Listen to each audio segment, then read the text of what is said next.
welcome to the show. I'm Matthew Salanoa, and let's talk about Daredevil Born Again Season 1. I decided to just watch this whole season all the way through. I just finished the finale. I realize I'm very late in comparison to the most reviewers, but I have to say, I had a really great time watching this season. The finale was exciting. Oh my God. So if you haven't been watching, you just happened to stumble across me first as opposed to the millions of other people making reviews on YouTube. If you loved or enjoyed the original Netflix series Daredevil Born Again totally comes back swinging, but it comes back in a slightly different way because of how the season premiere begins, where we lose one of our dear characters from the original Netflix series. So, without spoiling too much, the first episode does begin with the death of Foggy Nelson, and this sends our main character, Daredevil, into a very low place where he decides to put down the mask for the majority of the season. And at the same time, we're seeing Wilson Fisk, who has been going on his own little adventures in Hawkeye and Echo, the other Disney Plus shows that lead up to this. Wilson Fisk has now become mayor of New York City. I know there's a lot of you can just see the thumbnails and there's lots of hate and then there's lots of love. What I would say is, look, if you loved season 1 through 3 from Netflix, that's its own package. And it's not that this show leaves that behind. It's just that Daredevil's on a different adventure this time around. It starts off with a huge loss. And I really like how the story progressed. I really like that he's doing his absolute best not to become Daredevil again for the first 5 episodes of this show. I think Daredevil Born Again, watching Matt Murdock struggle with the fact that he feels he needs to put the mask down, that he feels he needs to put Daredevil away. Watching Charlie Cox portray yet another angle of Matt Murdock that we have yet to see, which I thought we got enough out of season 3. I thought season 3 was so beautiful because technically, as I've heard, I don't know for sure, as I've heard, season 3 of the Netflix show Daredevil was the born again storyline where he survives a brutal scenario and ends up being taken care of by his mother, who we learn has actually uh, joined. I forget. She became a priestess or something like that, where she could not actually be part of a family or anything like that. But she ends up helping Daredevil recover, and it takes the entire season. Already, we have a whole season where he's not wearing the costume, but it takes the entire season for him to regain his identity of being Daredevil. So that was wonderful. And this, it may seem a bit like a repeat, but I think what's nice is that it's its own storyline. They're going in their own direction. I believe these were the writers behind the Punisher show. I'm not 100% sure on that because I've just watched it, but I have to say I really appreciated overall how the story came together. And from what I hear from Daredevil Born Again was a very different show until Charlie Cox and Vincent D'Onofrio actually stood up and said, you know what, that's whatever we're doing is not the right way to go for this show. And I'm glad that they did. I'm glad that they had the power to do that. I think it's so important now. We're in the content wars. At the moment, we're in the content wars. We're in the middle of political wars, of political upheaval, and all manner of madness in our society. But on top of that, when it comes to the consumption of media, we are in the content wars where all of the IP is battling against each other for our eyeballs. But I have to say, I really love how, even though we're not having a lot of Matt in the costume for much of this show, but the way they handle it, they still manage to get action into the show. They still manage to have Matt Murdock using his Daredevil abilities. So it's the devil is always there, lurking in the darkness and in the details. He's always there. It's so very well handled. And so, as spoiler free as I can get, I can tell you that the Punisher does return. We get more than one episode with him, and I love how it all comes together in the finale. Daredevil does return. I won't tell you how it happens, but seeing him come back, and he is a bit rusty, you know what I mean? But at the same time, they're keeping it enough to the realism of the fact that he is a man in a suit, even though does have some heightened senses and can survive, falling 10 stories, and not die. Okay, fine, whatever. You know what I mean? Just like Fast and the Furious, right? As long as you land on a car, doesn't matter if you fell off of a building or there was an explosion. If you as long as you've touched a car, you will survive. So Daredevil, his heightened senses mean that he can, survive ridiculous falls and ridiculous fights, and he'll be fine. It's all good. It's all good. What I thought was very uninteresting in the beginning, we get this whole premise of what's happened between Kingpin and Vanessa. They have a whole sort of romance subplot or lack thereof, and we're kind of watching them try to work on their relationship, which I thought was so uninteresting in the first few episodes. And yet again, how it all pays off in the finale, how it all comes together, I think it's very well done. And I gotta say, some of my favorite moments of the show are really in those first 5 episodes when Matt's trying not to go full Daredevil, and he has a couple situations where he does have to essentially use his MMA skills, his what he's learned from Stick, what he's learned from was it the hand or the foot? Whichever limb it is that he learned, his Daredevil skills. We get to see him use it. My favorite episode without the suit has to be episode 5, where Daredevil actually meets Kamala Khan's father, who turns out is a banker, and it's a bank heist episode. So it's a really that's one of my favorite episodes of the season, and it's just one of those perfect deliveries of how he can be Matt Murdock, being Daredevil on the inside, and he's not going to wear the costume, but how we're going to justify getting some really good action and some really cool moments. And, the whole fun, to me, the whole fun of superheroes with the whole dual identity is oftentimes how they will be in public situations where they can't just change out their costume, but they do still need to use their powers to save people. I think Spider-Man 2, Sam Raimi's Spider-Man 2 is one of the best examples of that, where, it's during, again, a bank heist. Dr. Octopus rips apart a bank vault door and chucks it across the room, and Peter Parker pushes his aunt the other way while also sending himself in a different direction. Everyone gets completely safe and cleared as this massive vault door just smashes by, crashing into the rest of the room. But, it's one of those clever little moments where he uses his abilities while being in a normal outfit. And I think Daredevil did that to the next degree by really committing to having, I think it's 6 episodes solid, but essentially 5 solid episodes of no Daredevil costume, but finding scenarios where Daredevil actually had to fight people without revealing that he's Daredevil, So it's a very exciting season. This show is stronger because it tried something different and really forced, like a good movie, really forced Daredevil to have to get to the point of being in his costume. Because once he's in his costume, we demand bigger, better fights. The premiere starts off with a huge fight, which I have mixed feelings on just when it comes to the visual effects delivery. But other than that, the fight itself is very solid. But yeah, building up to the finale, we get our Punisher.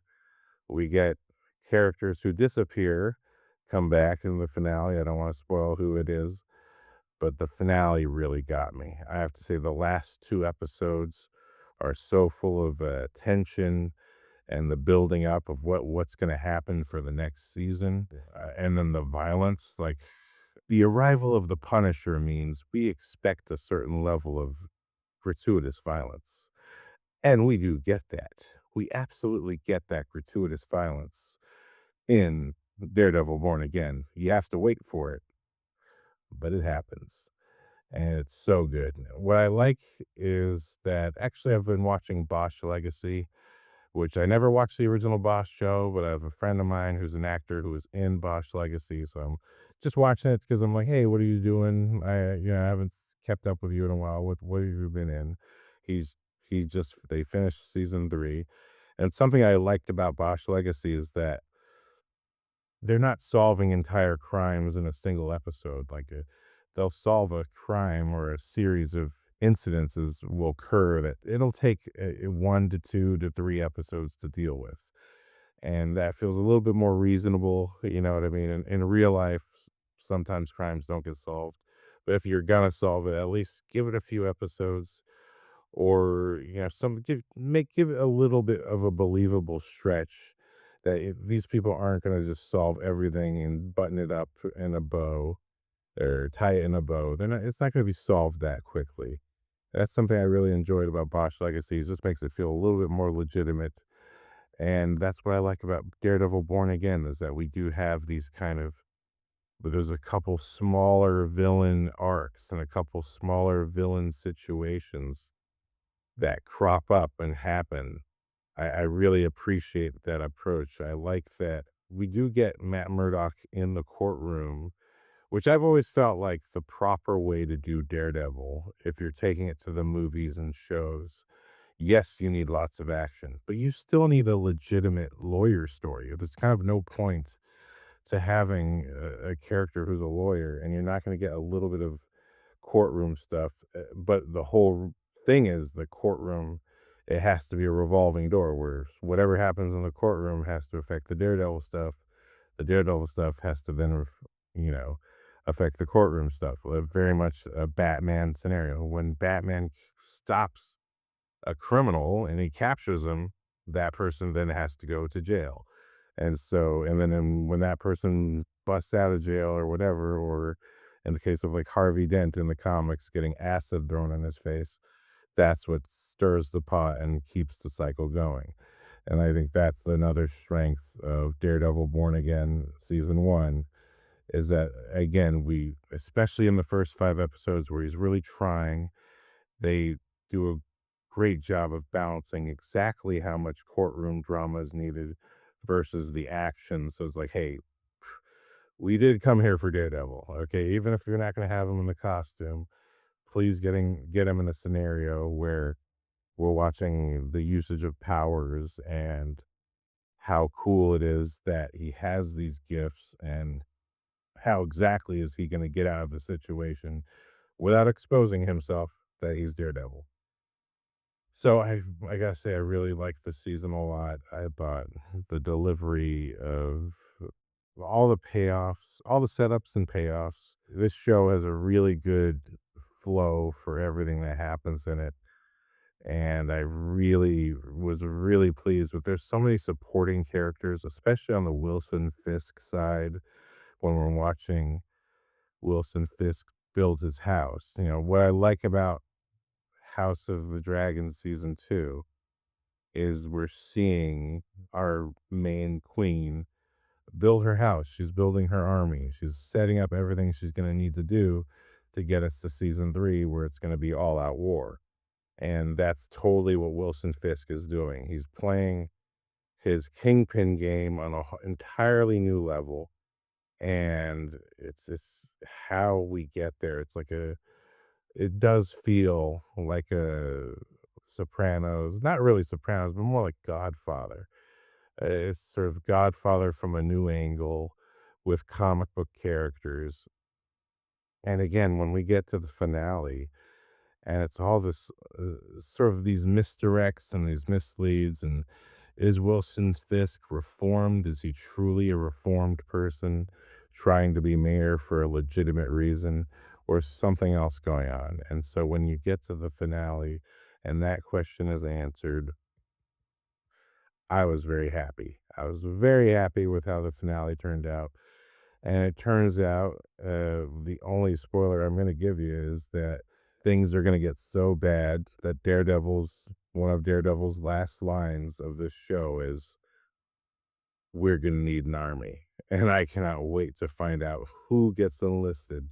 And there's a lot of exciting news about potentially Luke Cage, Jessica Jones, all these people who are apparently supposed to show up in the original version of season 1. I'm glad that they walked that back. I'm like, let's not. I think in Marvel, it's always that careful line with these Marvel movies and shows is like, how much do you want to mix the universes and mix the characters? And I do think because this is a return, because it has been 10 years. I can't believe it's been 10 years since season 3 of Netflix Daredevil. I can't believe it's been that long. I think since it has been that long, for the fans who really love the kind of, is it part of the MCU? Is it not? I think, and just enjoying the kind of Dark Knight trilogy quality that Daredevil's just on his own. He can't call Iron Man, he can't call Spider-Man. That's not gonna happen. But what I'm hoping is that they'll show up in season 2 because he has met these characters at this point. And I definitely feel like events that happen in the finale leave the door open that, hey, anybody could get involved with how chaotic things get by the end of the season. So that's just in my hopes. But anyway, as spoiler free as I can get, I really thought what a wonderful season. And again, the build up to him becoming Daredevil, and then when he does become Daredevil, it's so satisfying seeing the Punisher return, John Bernthal. Just such a big win. I really loved those 2 seasons of the show, and I'm excited, because I hear Luke Cage and Iron Fist will be coming back, and, although I was not a fan of the Iron Fist shows, I'll say I didn't have anything against the cast. I thought the cast was phenomenal. It's just I wanted Iron Fist to be a legitimate martial arts show. I really think that was the mistake of that show, is that it should have been in every way that Daredevil was this gritty streets, quasi martial arts show. It was quasi martial arts, quasi Batman Begins, you know what I mean? In every way that's what Daredevil was, that's what Iron Fist should have been a 100% Bruce Lee, Enter the Dragon, martial arts, from beginning to end type of show where the action is a truly integrated part of the adventure. Nobody cares about the drama in that show. The drama is not what we came there for. When we see that clip in Defenders of what Iron Fist is supposed to look like, I'm sorry, but that's the show that we want. And if you want to dodge the glowing hands because you can't just have an editor put a simple, PNG of a white glowiness over his hands, like, I'll accept that. I don't care. I don't need fancy graphics. Okay. We have AI now. You don't even need to worry about that. But seriously, like, Iron Fist should have been a martial arts show. So I'm hoping, because again, it's not the actor. I don't blame any of the actors. I just think the writing and then obviously the budget was seriously an issue for the Iron Fist show.